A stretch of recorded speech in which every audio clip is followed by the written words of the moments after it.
कोल्हापूर जिल्हा परिषदेच्या निवडणुकीत राष्ट्रवादी काँग्रेस पक्षानं सर्वाधिक 20 जागा जिंकत बाजी मारली आहे। त्यामुळे मंत्री हसन मुश्रीफ यांनी जिल्हा परिषदेवर आमचाच अध्यक्ष होणार असा दावा केलाय।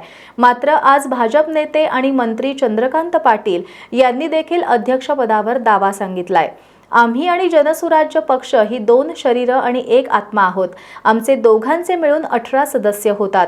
त्यामुळे जिल्हा परिषदेवर आमचाच पहिला अध्यक्ष होणार असा दावा मंत्री पाटील यांनी माध्यमांशी बोलताना केलाय। कोल्हापूर जिल्हा परिषदेमध्ये भारतीय जनता पार्टीचा जिल्हा परिषदेचा अध्यक्ष व्हावा असा आमचा आग्रह आहे। माननीय मुश्रीफ साहेबांचं माझे 20 तुमचे 12 मग तुमचा कसा असं म्हणणं आहे। आमचं म्हणणं असं आहे की जनसुराज्य आणि भारतीय जनता पार्टी ही दोन शरीर एक आत्मा आहेत। ते 12 अधिक 6 18 मिळून आम्हाला काउंट करा। भारतीय जनता पार्टीचा 18 काउंट केलं तर 18 आणि 20 यात फार फरक पडत नाही।